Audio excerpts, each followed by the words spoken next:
सब दंग रह गए, भले ही उन्होंने उसके प्रति अपने खराब व्यवहार के लिए माफी मांगी थी। लकी ने सुल्तान को अपना पैसा दिल्ली में निवेश करने की सलाह दी थी। महत्वपूर्ण अतिथि वहां खड़े थे, उनकी मुस्कान जमी हुई थी और उनके मुंह खुले लटक रहे थे। प्रशांत का दिमाग घूम रहा था। अगर निवेश जयपुर में लगाया होता तो उसके परिवार को शायद हिस्सा मिल गया होगा और वे अपने व्यवसाय का विस्तार करने में सक्षम हो गए होंगे। लेकिन अब उन्हें कुछ नहीं मिलेगा। अब्बाज अंतराल और झटका समझने की कोशिश कर रहा था कि क्या हुआ था। तुम ठीक तो हो ना? श्रेया यह देख रही थी कि कुमारी कैसी दिखती है। अब्बाज ने उसे बमुश्किल चोट पहुंचाई। वह लकी को घूरने में व्यस्त, वह उसे मौके पर ही जला सकता था। कुमारी ने लकी को थम्स अप दिया, बहुत बढ़िया। जब शहर के नेता उस झटके से उभरे जिसकी उन्हें लकी और सुल्तान से जरूरत थी। कृपया पुनर्विचार करें। आपने हमारी क्षमायाचना स्वीकार कर ली है, तो क्या आप दे सकते हैं? यह आपकी बात प्राप्त करता है। यह आपका निवेश है, आपको ही निर्णय लेना चाहिए। आइए इन फैसलों को समझाने की कोशिश करते हैं। सिग्नलिंग लकी को कोई फर्क नहीं पड़ता। उसने कहा, आपने दिल्ली में, इसलिए मैं दिल्ली में निवेश करूंगा। आपके विश्वास के लिए धन्यवाद। कहा, निश्चित रूप से दिल्ली में आपका निवेश 10 वर्षों के भीतर मूल्य में दोगुना हो जाएगा। मामला सुलझा लिया गया और शहर के अधिकारियों के महत्वपूर्ण परिवारों ने बहस करना बंद कर वे उग्र थे, लेकिन किसी ने सुल्तान के सामने शिकायत करने की हिम्मत नहीं की। सुल्तान जानता था कि उसके मेहमान परेशान हैं, इसलिए उसने जल्द से जल्द खाना खत्म करने का फैसला किया। उन्होंने मंच पर खड़े होकर संक्षिप्त भाषण दिया और राज्यपाल ने घोषणा की। जैसा कि सुल्तान जाने के लिए तैयार था, उसने लकी को अपने साथ बाहर चलने के लिए कहा। एक बार सुल्तान के चले जाने के बाद सभी ने एक साथ सुल्तान और लकी दोनों का अपमान करना शुरू कर दिया। सभी ने लकी से बदला लेने की धमकी दी। बाहर सुल्तान ने लकी को अलविदा कहा। एक लिमोजीन में लकी ने कुमारी से पूछा, क्या आप सुल्तान के साथ घर वापस जा रहे हैं? अब ये चीनी सिर्फ मैं रानी से दूर भागा और संयुक्त राज्य अमेरिका आया, जिसे उसने कहा था। अब जबकि रानी चली गई, मेरे और ब्रुनाई के लिए कुछ भी नहीं है। मैं आराम करने जा रहा हूं और उस व्यक्ति की तलाश कर लूंगी, वे मेरे लिए बहुत खास है। इसके अलावा भले ही मुझे वह न मिले, मैं यहाँ आपके साथ रहना पसंद करता हूँ। भले ही आप एक तरह से हारे हुए हो। आप मुझ पर हंस रहे हैं।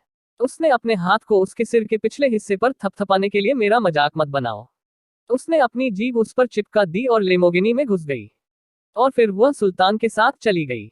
कुछ दिनों बाद विराज और राधिका के परिवार शादी की तैयारियों में जुट गए। दावत आखिरकार, जलीवार परिवार महत्वपूर्ण था, इसलिए उन्हें प्रतीक अंगरक्षकों से अधिक की आवश्यकता थी। कुछ सतत कार्य करें। अधिकांश शक्तिशाली परिवारों के पास ऐसे सुरक्षा विशेषज्ञ थे। यह महंगा था, लेकिन यह इसके लायक। कड़ी सुरक्षा उनके खिलाफ साजिश रचने वालों के लिए एक निवारक है और इसने परिवारों को आत्मविश्वास महसूस करने की अनुमति दी। विराज की रिसर्च के मुताबिक और मार्शल आर्टिस्ट उपयुक्त हो सकते सभी 10 वर्तमान में जयपुर के होटलों में ठहरे हुए थे।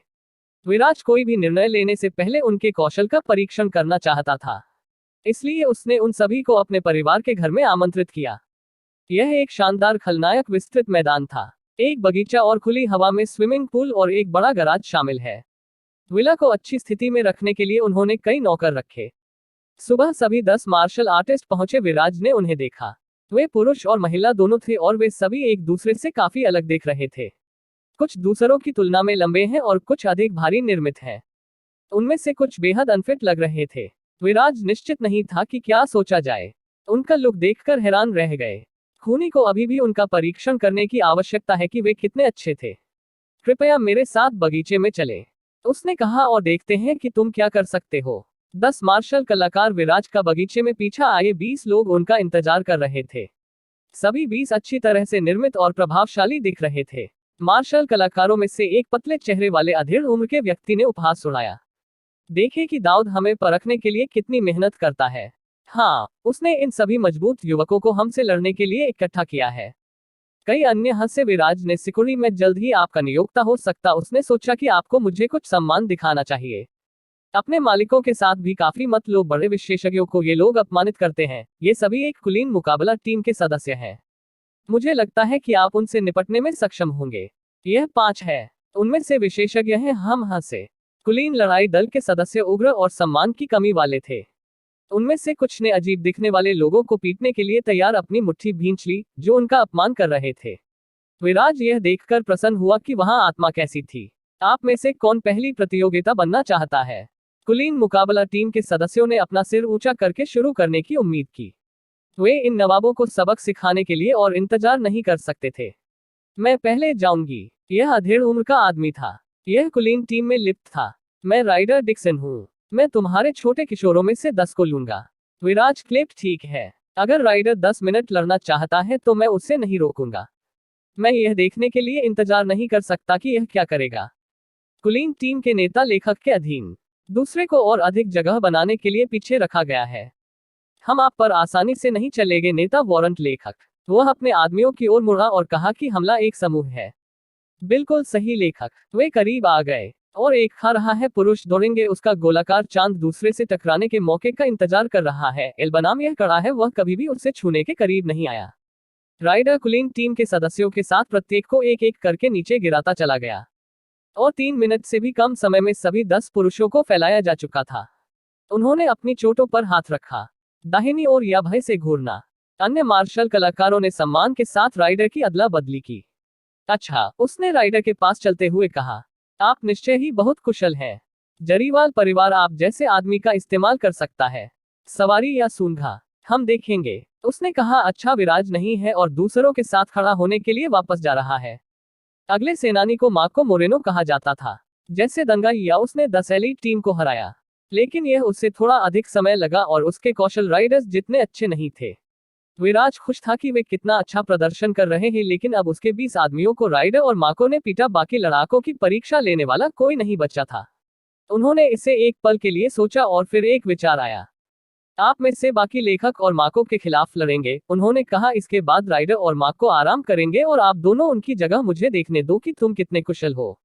आगे किया होगे कमेंट कर फाइनली और सुनते रहे बॉडीगार्ड अब पॉकेट टीम एफएम। जरीवार परिवार अप्रत्याशित विजेता। बाकी फाइटर की सहमति व्यक्त की और 2 फाइटर कलाकार चले गए वहां से बाहर और मार्को की हर चाल सही थी और वे विराज की एलीट टीम से काफी बेहतर थे।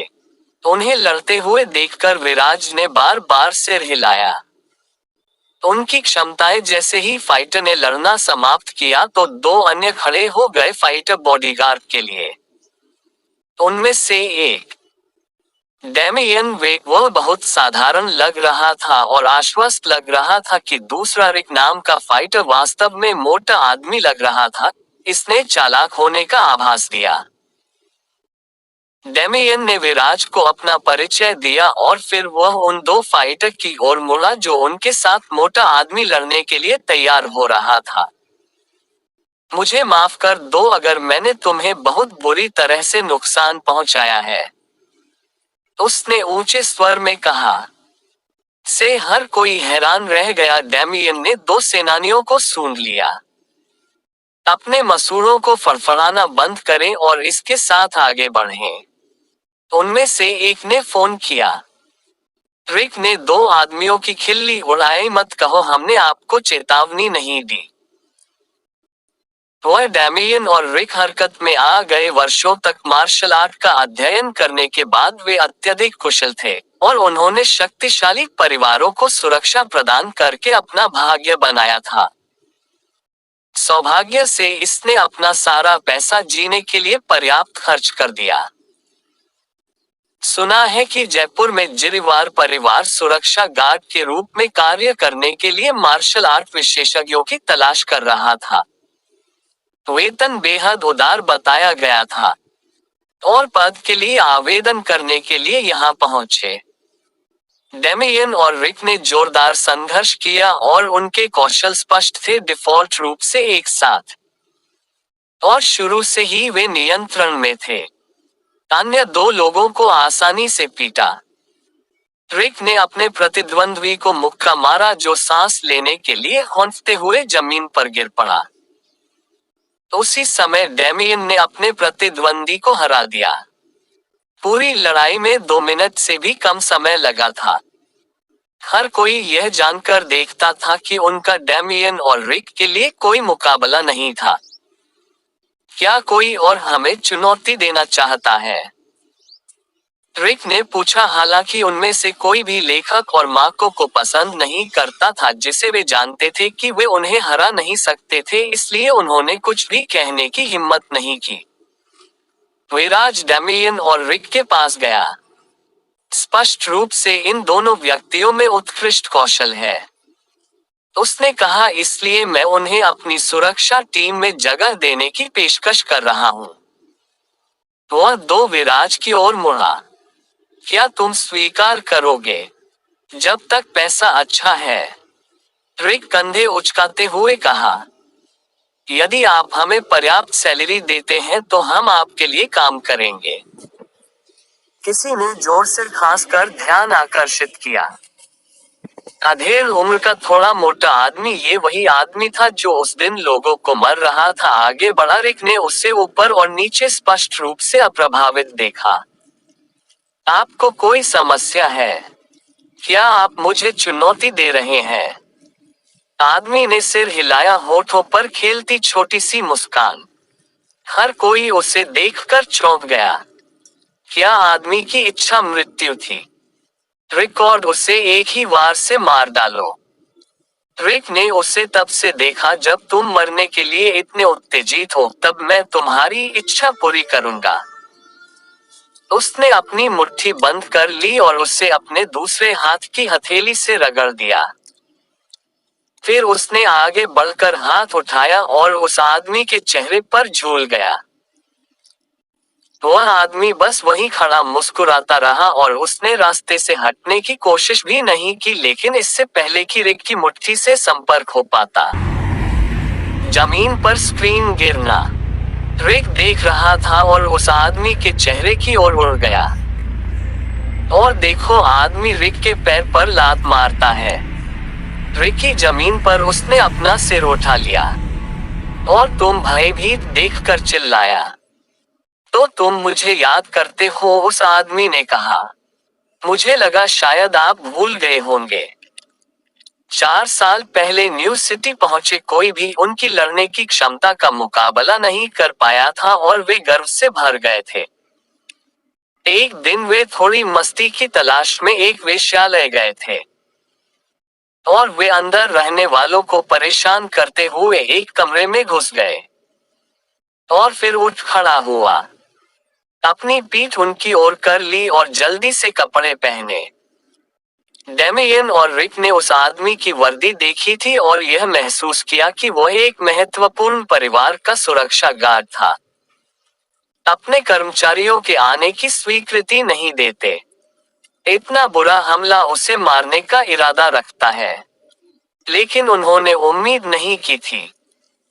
एड मार्शल आर्ट में इतना कुशल होना, वे उसे पराजित नहीं कर पाए थे और उस व्यक्ति ने उन्हें बुरी तरह घायल कर दिया था। आदमी ने अपना चेहरा उनसे छिपा रखा था। डर है कि एक्सपोजर उसकी प्रतिष्ठा को नष्ट कर देगा। एक बार जब वह रिक और डेमियन से निपट चुका था तो वह आदमी छोड़ने के लिए मुड़ गया था। लेकिन फिर वेश्या ने पुकारा, क्लिफ मुनसन, आपने मुझे भुगतान नहीं किया है। आदमी नाराज हो गया था कि उसका नाम सामने आ गया था। उसने रुपयों का ढेर निकालकर उस पर फेंका था। बिना घूमे क्लिफ ने डेमियन और रिक से बात की थी। अगर आप लोगों को इसके बारे में बताने के बारे में सोचते हैं तो मैं बनाऊंगा, उसके बात किया होगा, बोलकर हुआ कमरे से बाहर चला गया। क्लिफ से मिलने से पहले डेमियन और रिक कभी हार नहीं पाए थे और वे उससे बहुत डरते थे।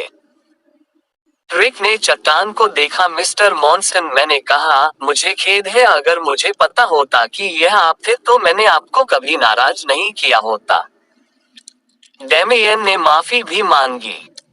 हमें क्षमा कर दीजिए, हमारा मतलब आपका अनादर करना नहीं था। कुछ अन्य लोगों ने क्लिफ के नाम को पहचाना और उसे वहां देखकर आश्चर्यचकित रह गए। आश्चर्य से उसकी ओर देखा। नहीं मिकी, कभी नहीं। मैच क्लिफ मुस्कुराया, चूंकि आपने अपनी गलतियों को स्वीकार कर लिया है, इसे जाने दें। अपनी जेब से एक छोटा जार निकालकर रिक पर फेंका। इसका प्रयोग करें, इससे दाद में आराम मिलेगा। डेमियन ने रिक को उठने में मदद की। विराज को क्लिफ से हाथ मिलाकर रखें और कहा, मुझे लगता है कि आपने दिखाया है कि आपके पास बेहतर लड़ाई कौशल है और मेरा परिवार आपको हमारे लिए काम करने में प्रसन्न होगा।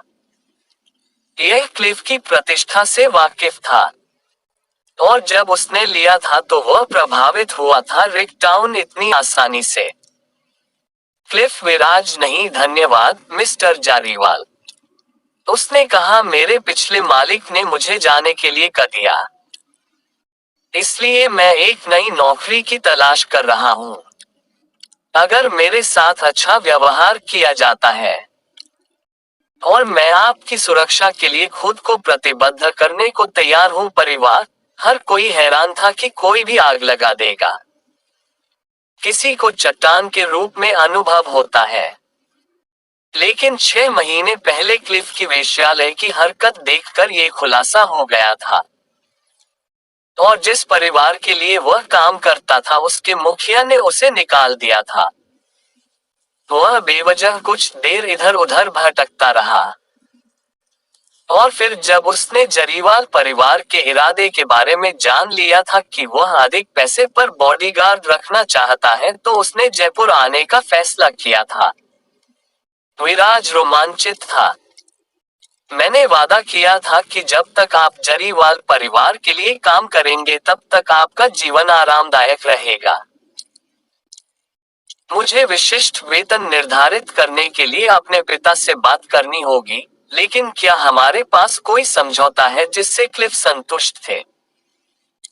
यह अच्छा, हमने सिर हिलाते हुए कहा कि मैं जरीवाल परिवार के लिए काम करूंगा।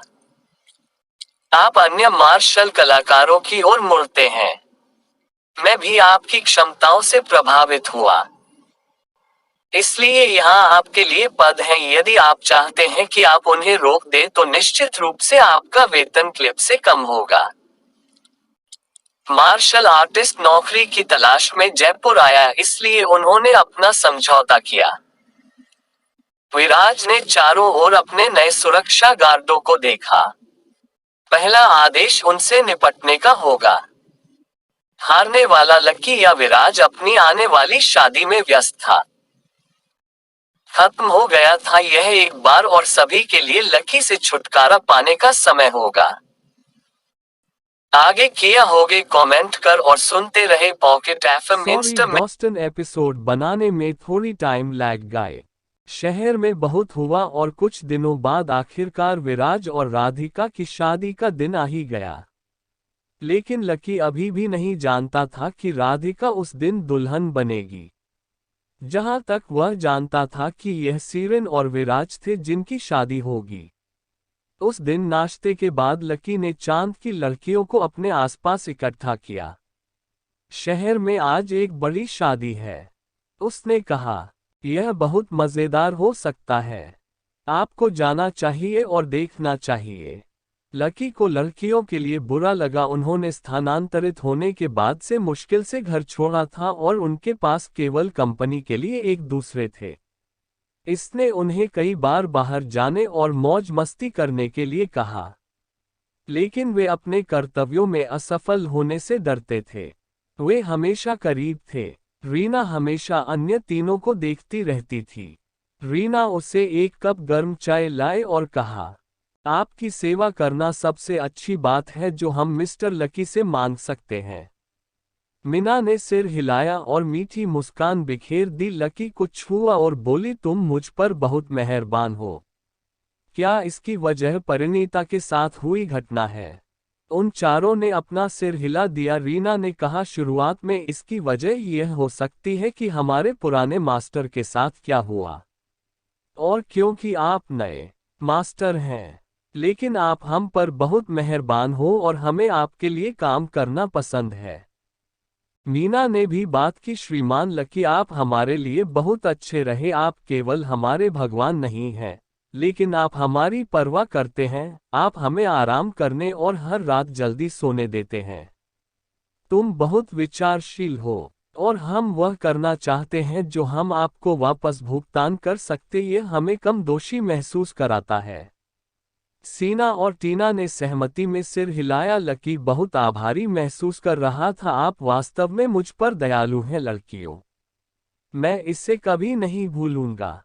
लड़कियां सब शर्मा गईं। रीना थोड़ा फुसफुसाया, मास्टर लकी, अभी भी एक तरीका है जिससे हम जा सकते हैं। हमने इसके बारे में तब तक बात की है जब तक हम आपके आसपास हैं और देखते हैं कि आप खुश। इससे कोई फर्क नहीं पड़ता कि हम कहाँ हैं। रीना, टीना और मीना सीमा ने सिर हिलाया। लकी को नहीं पता था कि क्या कहना है, लेकिन वह बहुत खुश हुआ। वह जानता था कि आखिरी क्या कहना चाह रहा था। वह हाथ जोड़कर खड़ा हो गया। लड़कियों, आज मैं तुम्हें शहर में खेलने के लिए ले जाऊंगा, तैयार हो जाओ। लड़कियां उत्साहित थीं और वे शहर में एक दिन के लिए खुद को तैयार करने के लिए अपने कमरों में भाग गईं। जब वे चले गए तो लकी ने अपना फोन निकाला। वह सिरीन की शादी के निमंत्रण की उम्मीद कर रहा था, लेकिन उसने उससे नहीं सुना था। लेकिन आज उसकी शादी का दिन है। उसने सोचा, भले ही वह मुझे वहां नहीं चाहती है, मुझे कम से कम उसे फोन करके बधाई देनी चाहिए। उसी क्षण सिरीन अपनी बहन के कमरे में थी। वह शहनाज के सामने खड़ी थी। यह शादी के जोड़े में बिस्तर पर बैठी थी, क्योंकि वह शादी से पहले के झटकों से उबर चुकी थी। उसने अपनी बहन को आने और उससे बात करने के लिए कहा था। शहनाज, कृपया याद रखें कि आप आज कैसा महसूस कर रहे हैं, सिरीन ने कहा और शहनाज का हाथ थाम लिया। तो क्या मैं शादी कर लूंगा? मैं इसके लिए तैयार रहूंगा कि यह कैसा है। शहनाज मुस्कुराई। उसे थोड़ी कम घबराहट महसूस हुई। तभी सिरीन का फोन बजा। यह लकी का फोन था। सिरीन और शहनाज ने एक दूसरे को देखा और फिर उसने जवाब दिया, हे, आज आपकी शादी है, इसलिए मैं आपको बधाई के लिए कॉल किया। मैं नहीं आ सकता, इसलिए मैं आपको फोन करके बधाई देना चाहता था। मैं क्या करूं? सिरीन ने खुद से क्या मुझे उससे बताना चाहिए कि यह शहनाज है जो शादी कर रही है और मैं नहीं। शहनाज समझ सकती थी कि सिरीन क्या सोच रही है और उसने अपनी बहन का हाथ पकड़ा और उससे हाथ मिलाया। वह जानती थी कि अगर सिरीन ने लकी को बताया कि वह शादी कर रही है, वह कुछ बेवकूफ़ी कर सकता है। सिरीन शांत हो गया। धन्यवाद लकी, मुझे माफ करें, मैंने आपको आमंत्रित नहीं कर पाई। मुझे उम्मीद है कि आप नाराज नहीं होंगे। नहीं, बिल्कुल नहीं, मैं केवल यही चाहता हूं कि आप खुश रहें। ठीक है, मुझे यकीन है कि तुम व्यस्त, तो मैं आपको इसे वापस कॉल कर दूंगा। अलविदा। आगे किया होगे कमेंट कर और सुनते रहे पॉकेट ऐप।